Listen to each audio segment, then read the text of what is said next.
would like to invite Mr. Takei to share his comments. Thank you very much, Komiya Sensei. I'm Kazuhiro Takei. I'm a lawyer, and actually, it is a great honor to be here because I'm the first year graduate of his Oxford Business School. Actually, it was almost 30 years ago, so that's a very great honor to be here. Actually, several comments I'd like to make, and first thing is Miya Sensei's point is so important now under the current Japanese situation. It's really obvious and really good timing to argue about these issues. And the first comment is a slide. All the points are so important, but the first point is such as slide 12 purpose to produce profitable solutions for problems of people and planet and not profiting from producing solutions for ethics. And we need to think about the reorganization of the concept of profits. This is so important.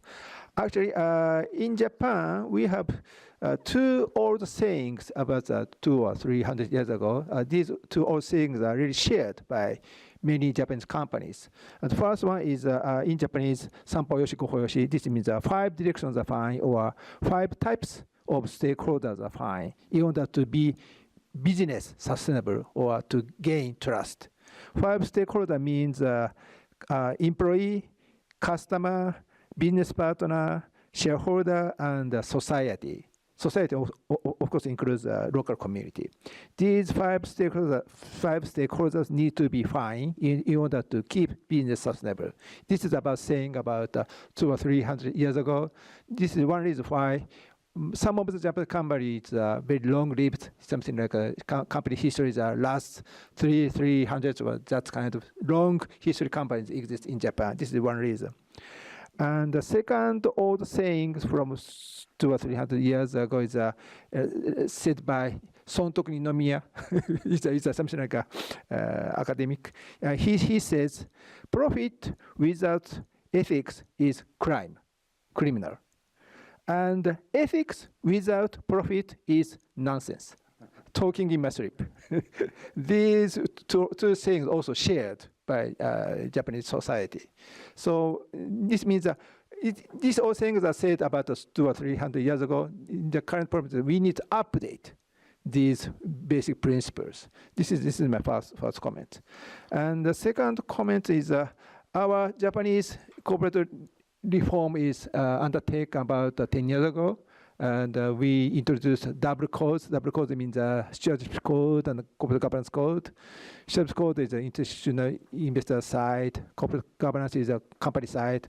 But the ultimate purpose of this corporate governance reform is said by 10 years ago's government documents. This government document says corporate governance reform is just a means. The ultimate purpose is more innovation, more growth investment, more payouts for the employees and business partners. That was the ultimate goal. Then the corporate government is just a means for that purpose. But after 10 years passed, still the issue. So this is the issue. So, but we need to think about, come back about this ultimate goal again. This is my second point. The third one is within this 10 years, as you said, the most apparent event is a decrease of the insider shareholders, particular business partner shareholders. They're really decreasing. So we need to really think about, focus on the new problems created by this decrease of the business partners. Maybe one apparent issue is business partner is mostly Japanese companies, so they can think about Japanese society as well. So this means decrease of the society, decrease of the shareholders who can think about society issues. This is happening these 10 years. That's why what you're saying is so important for now Japan. And fourthly, we need to think about our Japanese side is we have one issue is our legal system is quite unique in 3 ways. First one is, as you may know, under the Japanese corporate law, shareholders' legal rights is so strong, as opposed to other countries, so strong. The first issue. Second one is we have really we have a very severe restriction on the dual class shares. We really stick to the one share, one vote principle. This is the second issue. Third issue is a lack of transparency on the side of shareholders. We have three legal issues on the shareholder side. So in order to achieve this profit concept and these matters, we need to also think about these statutory matters as well. So we are now in the middle of the Japanese corporate governance reforms. One reason for these three problems is under Japanese corporate system, we have a lack of board system. Many countries take the system of the shareholders, board, and management, three ways. But in Japan, and until 10 years ago, we have virtually shareholder and management. Both shape of the board are not well seen. But within these 10 years, we are trying to make it clear the role of the board functions. That's what we are doing these 10 years during our corporate reforms. This would help think about the shareholders, and we have to think about the issue of what shareholders can do or cannot do, and also what shareholders should do or shouldn't do. These two issues we need to think about now under the current situation. These are my comments. And lastly, as I said, Professor Colin Sensei said it's so important, so please buy this book. This is my last comment. Thank you very much. Thank you. So since the time is limited, so that I'd like to ask someone in the floor for raising a question. And yes, please. Thank you very much. I try to make my question short. I think the challenge to your framework to make all the company pursue the just profit is to how to keep them sustainable. And I think you said that for that purpose, probably the government need to help them, by subsidization or something like that. Probably that will be that tailwind for many people. And but the point is how to choose such a good company to help by government and how much. That's my question. Thank you so much for your presentation. It was so impressive for me. I have two quick questions. I'd like to ask one question of the page 16. You mentioned the case of Suzuki. My question is how to differentiate the good strategic corporate partnership from the just cross-shareholding with the purpose of defending the corporate executive, which the investors are strongly accusing. The second question is regarding the page 17. You mentioned the case of the Denmark case, which is so impressive for me.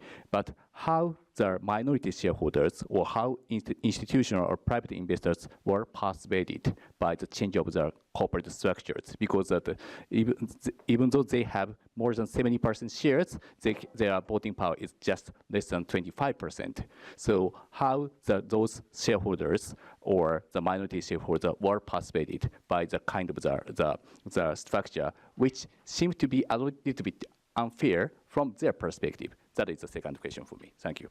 Okay, thank you very much to both of you for your questions. So first of all, then your question about government.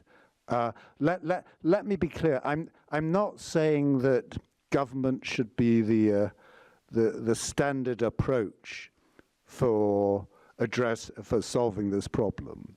What I am saying is that we should first of all look to companies to innovate, to find ways of solving problems.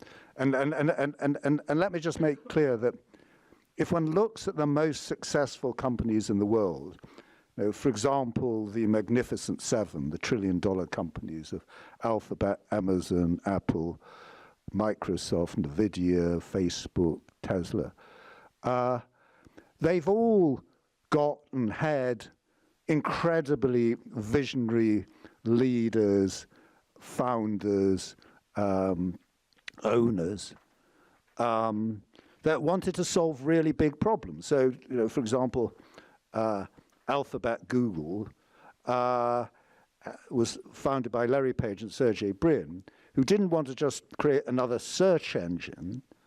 They wanted to help people around the world to be able to connect to knowledge around the world, okay? So that's a really ambitious agenda, and it needed a lot of innovation, technologically, but in particular, commercially. How do you actually do this in a way that you're providing a massive public good, and you can generate a revenue from doing that? So, you know, the innovation isn't just about technological innovation, it's about commercial innovation. In most cases.